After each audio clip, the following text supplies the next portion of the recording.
दोस्तों नमस्कार, वेलकम, स्वागत है आपका हमारी इस वीडियो में, जहाँ पर हम आज डिस्कस करेंगे नंबर 4 और 5 के बारे में। उससे पहले मैं आपको छोटा-सा एक परिचय देना चाहूँगा, श्री संजय तिवारी सर जी का। श्री संजय तिवारी सर एक प्रसिद्ध अंकशास्त्री हैं, जिनका अनुभव पिछले 15 वर्षों से अंकशास्त्र में बहुत ही उत्तम रहा है और उन्होंने अपने मार्गदर्शन और विश्वसनीय मार्गदर्शन से लोगों को अच्छी-अच्छी सलाह दी है, एडवाइस दी है। उनके व्यक्तिगत रीडिंग और परामर्श के माध्यम से उन्होंने अनगिनत व्यक्तियों को उनकी शक्तियों, चुनौतियों और अवसरों को समझने में मदद की है और जिससे सही उन्हें निर्णय लेने में मदद मिली है। तो आज सर का दृष्टिकोण हम जानेंगे किस प्रकार से 4 और 5 अंक को डिफाइन करेगा। श्री संजय तिवारी सर का दृष्टिकोण एक पारंपरिक और आधुनिक ज्ञान का मिश्रण है। आज हम अंक 4 और 5 के महत्व पर चर्चा करेंगे और यह देखेंगे कि अगर ये अंक किसी व्यक्ति के जीवन में अनुपस्थित हों, तो उन पर क्या प्रभाव पड़ेगा। तो सर, आपका स्वागत है और हमारे दर्शकों को बताइए कि अगर अंक 4 और 5 किसी व्यक्ति के जीवन में नहीं है या उसके लोशो पीरियड में नहीं है, तब उस व्यक्ति का जीवन कैसा होगा? नमस्कार। मैं आपको और आपके दर्शकों का इस प्रोग्राम में स्वागत करता हूँ। जैसे कि मैंने पहले भी कहा है कि नंबरों का बहुत अति महत्व है हमारे जीवन में। हम जिस दिन से जन्म लेते हैं उस दिन से ही नंबर हमारे साथ जुड़ जाता है। अब जैसे हम जन्म लेते हैं तो एक बेड नंबर मिल जाता है हमें, एक रूम नंबर मिल जाता है। घर आते हैं तो हमारी जन्म की एक तारीख हमारे साथ होती है, जन्म का समय हमारे साथ होता है, ये सब नंबर्स में है। जब हम घर आते हैं तो हमारा नामकरण होता है, नामकरण में भी दिन है, वहां भी नंबर्स हैं। तो जब तक हम इस जीवन में के सफर को पूर्ण करते हैं, तब तक हमारे साथ नंबर जुड़ा हुआ होता है।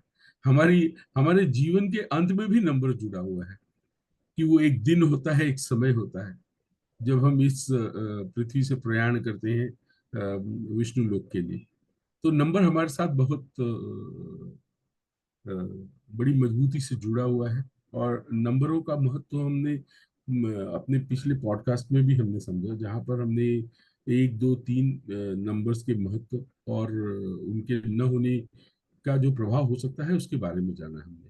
हमने कुछ उसकी रेमेडीज भी जानी, हम कैसे उसको अपने जीवन में उतार सकते हैं, उनकी कमियों को पूरा कर सकते हैं, इसके बारे में जाना। आज हम नंबर 4 और नंबर 5 के बारे में जानेंगे। जैसा कि आप जानते हैं कि नंबर 4 जो है वो प्लानिंग और स्टेबिलिटी के साथ जुड़ा हुआ है। ये व्यक्ति की सिक्योरिटी के साथ भी जुड़ा हुआ है। सिक्योरिटी जब मैं कहता हूँ तो उनकी जॉब सिक्योरिटी, उनकी सोशल सिक्योरिटी के बारे में कहता हूँ। ये हमेशा हर क्षेत्र में स्टेबिलिटी की खोज में रहते हैं, चाहे वो रिलेशनशिप हो, करियर हो, या उनके आसपास का वातावरण हो। और ये हमेशा प्रिडिक्टेबल होते हैं, आप इनको प्रिडिक्ट कर सकते हैं क्योंकि ये इनका बिहेवियर सेट पैटर्न में होता है, ये बहुत डिसिप्लिन्ड होते हैं। ये जो भी कार्य करते हैं सोच समझ के करते हैं, और ये जब अपना कार्य करते हैं तो इतना डिलीजेंटली करते हैं कि वो अपने गोल और जो उन्होंने अपने लिए टारगेट तय किया हुआ है और जो उन्होंने कमिटमेंट किया है उसको पूरा करने की हमेशा चेष्टा करते हैं। वो हमेशा ऐसे एफर्ट करना चाहते हैं जिससे जो उन्होंने गोल सेट किया है उसको वो पा सके।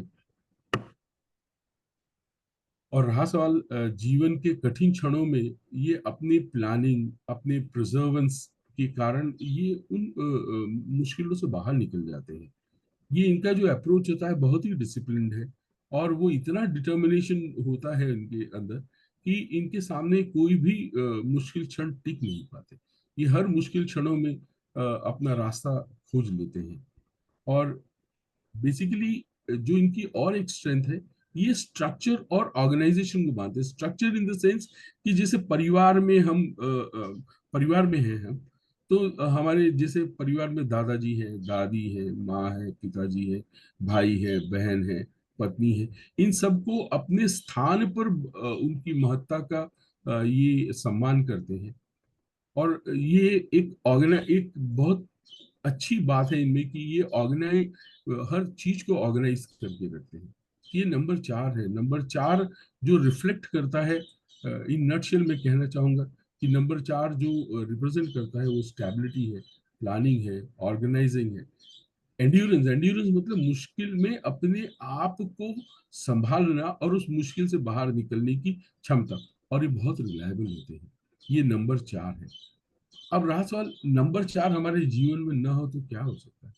हम अपने जीवन में इंस्टेबिलिटी को महसूस कर सकते हैं। जैसे अब नंबर 4 ना हो तो हम प्लान अच्छे ढंग से नहीं कर पाएंगे। जब प्लानिंग नहीं होगी तो उसका एग्जीक्यूशन नहीं होगा, एग्जीक्यूशन नहीं होगा तो जो हमने टारगेट सेट किए हैं उसको हम अचीव नहीं कर पाएंगे, जिससे हमें एक फीलिंग ऑफ इनसिक्योरिटी आती है, फीलिंग ऑफ अनईज आता है हमारे जीवन में।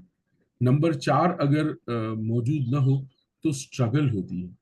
वो हमारे जो एक्शंस हैं और जो अचीवमेंट है उनमें कोई को रिलेशन नहीं रह जाता। अगर नंबर 4 अगर व्यक्ति के जीवन में न हो तो वो उनके ऊपर विश्वास नहीं रह जाता। वो अपने कमिटमेंट को मेंटेन नहीं कर पाते, अपने कमिटमेंट को अचीव नहीं कर पाते हैं। इसलिए नंबर 4 जीवन में इसलिए महत्वपूर्ण है क्योंकि यह प्लानिंग को लेकर आता है। प्लानिंग से हम प्रोसेस में स्टेबिलिटी ला सकते हैं।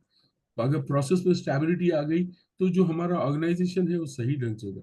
ऑर्गेनाइजेशन हो, चाहे फैमिली ऑर्गेनाइजेशन हो या प्रोफेशनल ऑर्गेनाइजेशन हो, उसके अंदर ये समरसता लेकर आते हैं और इसी कारण ये बहुत ही रिलायबल होते हैं।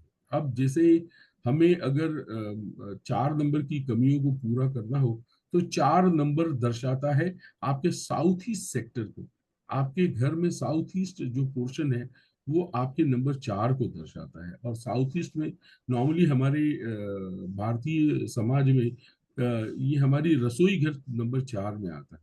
तो ये कहावत कही गई है मित्रों की जो जैसे खाता है, जो जो खाएगा या जो जैसे खाता है उसके विचार भी वैसे होते हैं। तो अगर हमारी रसोई में अच्छा पकेगा तो हमारे विचार भी सात्विक होंगे। अगर वहां पे तामसिक भोजन पकेगा तो हमारे विचार तामसिक होंगे। तो इस तरह से ये जो साउथ सेक्टर है इसको बैलेंस करने की जरूरत है। हम इसको बैलेंस करने के लिए पहला उपाय क्या कर सकते हैं कि हम वहाँ उस एरिया को प्रकाशमान रखें, वहां पर लाइट जला कर रखें, उसको प्रकाश से आच्छादित रखें। ये पहली रिक्वायरमेंट है। अब जैसे ये 4 नंबर वुड एलिमेंट है। अब वुड एलिमेंट है तो हमें 4 नंबर जो हमारा साउथ ईस्ट सेक्टर है वहां पर हमें वुड एलिमेंट को इंट्रोड्यूस करना पड़ेगा बैलेंस करने के लिए एनर्जी को। वहां पे हमें पौधे लगाने पड़ेंगे जिसके पत्ते गोल हो, जैसे बाम्बू है, जेड प्लांट भी आते हैं। ये सब बहुत ही इम्पोर्टेंट है इन इस मिसिंग एनर्जी को बैलेंस करने के लिए। हम वहां पे वुडन फर्नीचर लगा सकते हैं जिससे वुड एलिमेंट मजबूत होता है। हम वहां पे जो कलर्स हैं जैसे ग्रीन और ब्राउन कलर का उपयोग कर सकते हैं जो कि वुड एलिमेंट से जुड़े हुए हैं। हम वहां पे ऐसे इमेजेस लगा सकते हैं जैसे 4 पैरों वाले किसी भी एनिमल को जो कि डरावना नहीं हो, जो प्लीजिंग हो, ऐसे हम वहां पर पशु या पक्षी के चित्र लगा सकते हैं वहां पर। उसके बाद में हम वहाँ पर अबंडेंस के लिए हम एक कॉइन से भरा हुआ हम एक बाउल रख सकते हैं वहाँ पर। हम ग्रीन एवेंचुरिंग क्रिस्टल का प्रयोग कर सकते हैं जो रॉक फॉर्म में हो। हम उसको ऐसे 8-10 क्रिस्टल रॉक फॉर्म में, नेचुरल फॉर्म में हम एक कांच की बाउल में रखकर साउथ ईस्ट पोर्शन में रख सकते हैं। अगर अग्नि की कमी हो तो हम रेड कार्निलियन वहां पर रख सकते हैं। और हमें ऐसा महसूस हो कि भोजन अच्छा न बन रहा हो तो हम वहां पर ये रेड कार्निलियन के बड़े बड़े पीसेस रख सकते हैं। अदरवाइज छोटे पीसेस रखेंगे तो भी चल सकता है। एक छोटा सा वाटर फाउंटेन हम लगा सकते हैं साउथ ईस्ट में।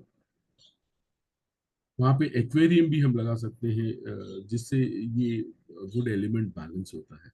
वहां पर एक ऐसा मिरर हम लगा सकते हैं जिससे हमारा साउथ ईस्ट सेक्टर बड़ा दिखाई पड़े।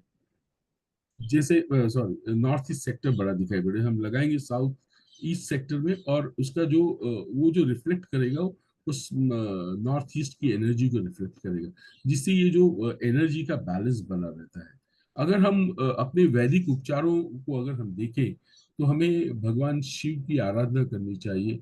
हमें सोमवार के दिन जाकर भगवान का अभिषेक करना चाहिए। बुधवार को जाकर हमें गरीबों को हरी वस्तुओं का दान देना चाहिए।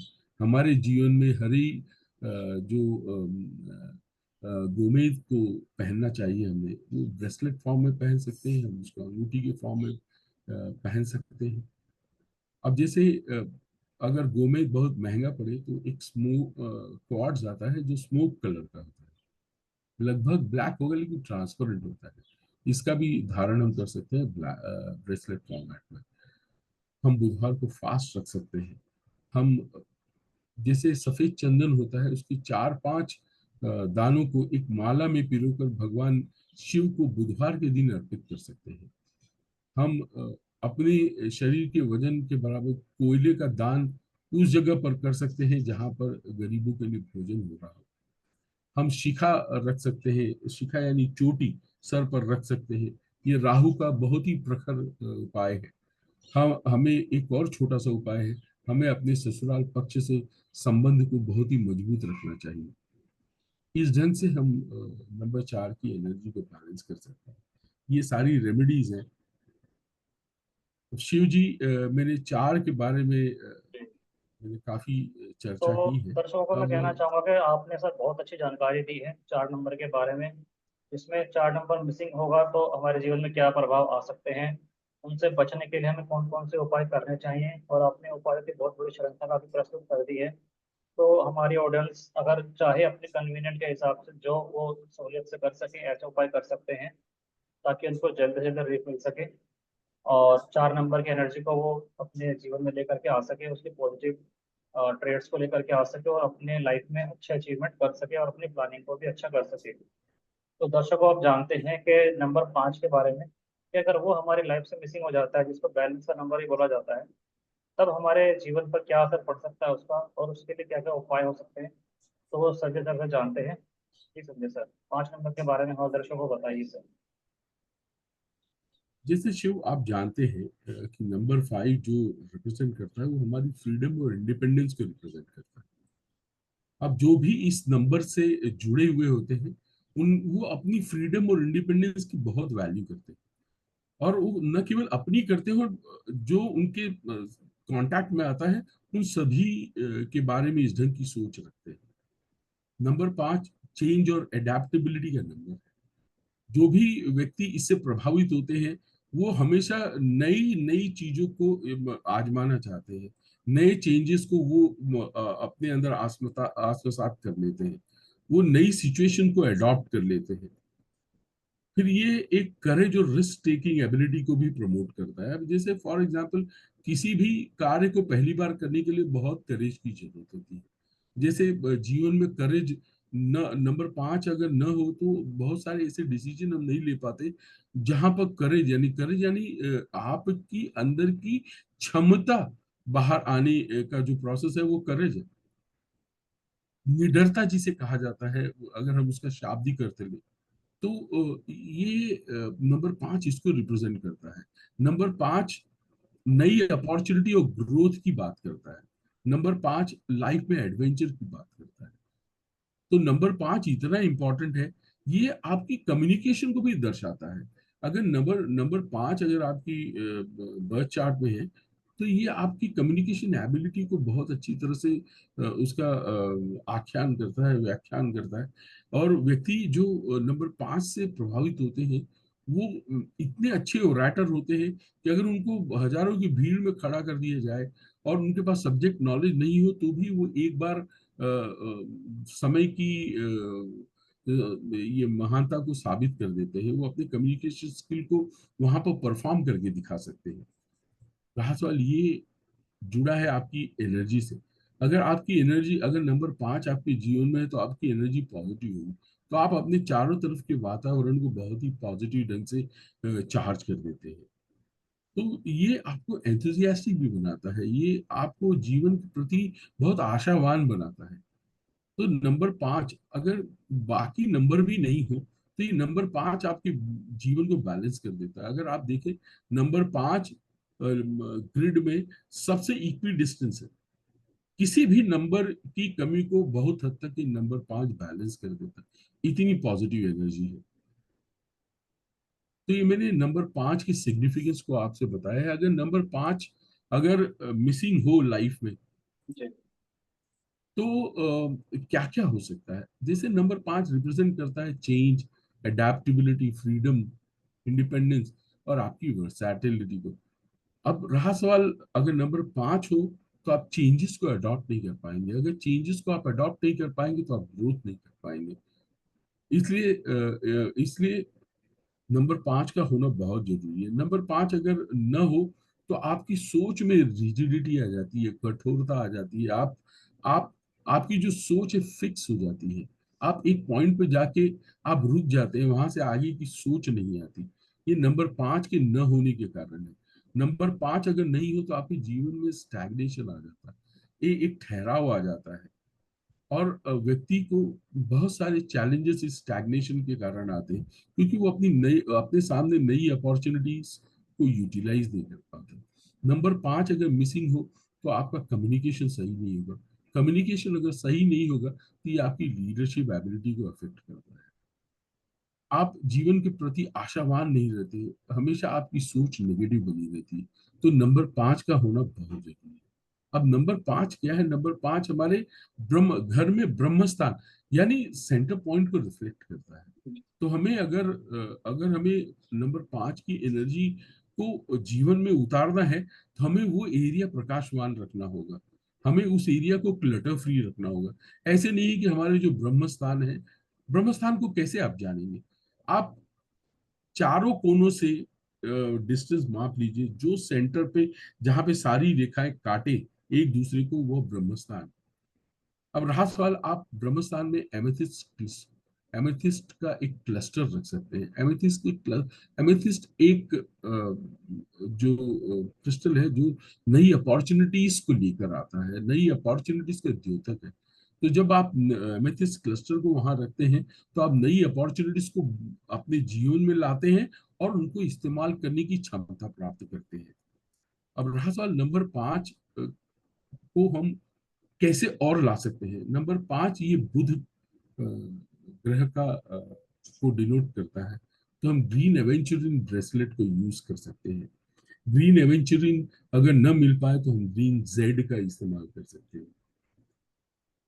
आप यहाँ पे एक फेंगशुई पगोड़ा भी रख सकते हैं अपने मध्य स्थान में, जो कि सारी एनर्जीज को, सारी नेगेटिविटीज को एब्जॉर्ब कर लेता है और पॉजिटिव एनर्जी को एमिट करता है, जिससे वो स्टेबिलिटी और ग्राउंडिंग की एक क्वालिटी आप में और आपके परिवार में और आपके घर में लेकर आ जाता है।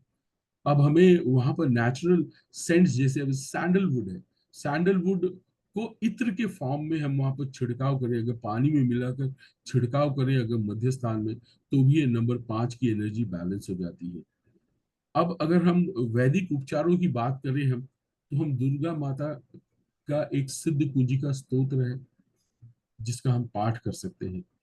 अगर हम केवल मूल स्तोत्र का दिन में 108 बार पाठ करें घर में मध्य स्थान में बैठकर, तो ये नंबर 5 एक्टिवेट हो जाता है। ये हमें बहुत पॉजिटिव रिजल्ट देने लगता है। अब जैसा मैंने पहले भी कहा कि हम ग्रीन एवेंचुरिन ब्रेसलेट को धारण कर सकते हैं। ग्रीन एवेंचुरिन के रॉक फॉर्म में क्रिस्टल्स को मध्य भाग में रख सकते हैं। मध्य भाग में कैसे रख सकते हैं? जैसे हमारे हर व्यक्ति के घर में एक टीपॉय होता है, एक छोटा सा टेबल होता है जिसके ऊपर चाय वगैरह रख के हम परिवार के साथ जब बैठते हैं तो उस पर पीते हैं। तो उसमें क्या है कि अगर वो लकड़ी का बना हुआ है तो उसके ऊपर एक ऐसे खाने बनवा दें और उसको कांच से ढक दें, और उस कांच के नीचे अगर हम इन ग्रीन एवेंचुरिन को प्लेस करते हैं और उसको मध्य स्थान में अगर हम रखें तो हम इससे बहुत लाभ उठा सकते हैं। अब जैसे आप अपने जीवन में ग्रीन कलर ला सकते हैं, जैसे हरे कपड़े पहने, खाने में हरी सब्जियां खाएं। इससे भी नंबर 5 को एक्टिवेट कर सकते हैं। आप बुधवार के दिन उपवास रखें, इससे भी आप नंबर 5 को एक्टिवेट कर सकते हैं। आप ग्रीन कलर के पेन का इस्तेमाल कर, ग्रीन कलर की पेन, पेन का कलर ग्रीन हो, भले वो अंदर से ब्लू कलर लिखे। अपने जीवन से लाल और काले रंग से लिखना आप बंद कर दीजिए। अगर आपको कोई महत्वपूर्ण चीजें लिखनी हो जीवन में तो आप हरी हरी शाही मतलब ग्रीन इंक का इस्तेमाल कर सकते हैं। इससे भी नंबर 5 एक्टिवेट होता है। तो शिव जी, मैंने जो मेरे पास छोटा सा ज्ञान है, उस हिसाब से मैंने आज नंबर 4 और नंबर 5 का महत्व, अगर वो ग्रिड में मिसिंग हो तो उससे क्या हो सकता है और उसके उपाय क्या है, मैंने इसकी चर्चा की है। मुझे लगता है कि आपको और आपके दर्शकों को ये बहुत पसंद आएगा। मैं उनसे चाहता हूँ कि अगर वो पसंद आए तो हमें अपना प्यार दें, इसे लाइक करें और आपके चैनल को सब्सक्राइब करें। ये मेरी दिली इच्छा है। धन्यवाद। आशा करता हूँ दर्शकों, आपको आज की दी गई जानकारी से आप संतुष्ट होंगे और आप अपने जीवन में लाभ जरूर उठाएंगे। अगर आप अपने लोशोगोड का जब भी एवेल्यूएशन करते हैं और आप पाते हैं कि आपके जीवन में नंबर 4 और 5 मिसिंग हो रहा है, या कोई भी एक नंबर मिसिंग हो रहा है, तो आप सर के द्वारा बताए गए रेमेडीज में से कोई भी एक रेमेडीज कर सकते हैं। और अगर आपको लगता है कि आप उसमें कुछ समस्या आ रही है आपको, तो आप हमसे कमेंट बॉक्स में भी आप हमसे उसके बारे में जानकारी ले सकते हैं। और ऐसे ही आने वाले दिनों में आपको और भी नई नई जानकारी इस चैनल के माध्यम से मिलेगी, जिसमें जो आगे के बचे हुए नंबर हैं, जैसे कि आपका 6, 7, 8, 9, ये नंबर क्या कहते हैं, इनकी कमी अगर आती है जीवन में तो हम कैसा महसूस करते हैं, इनके क्या उपाय हैं, वो सभी आपको आने वाले वीडियोस के माध्यम से पता चलते चले जाएंगे। तो आशा करते हैं कि आप ऐसे ही बने रहेंगे, हमारे साथ जुड़े रहेंगे और अपना प्यार हमें देते रहेंगे। तो उसके लिए मैं आपका सभी का धन्यवाद करता हूँ और अभी आपसे आगे लेना चाहेंगे। धन्यवाद।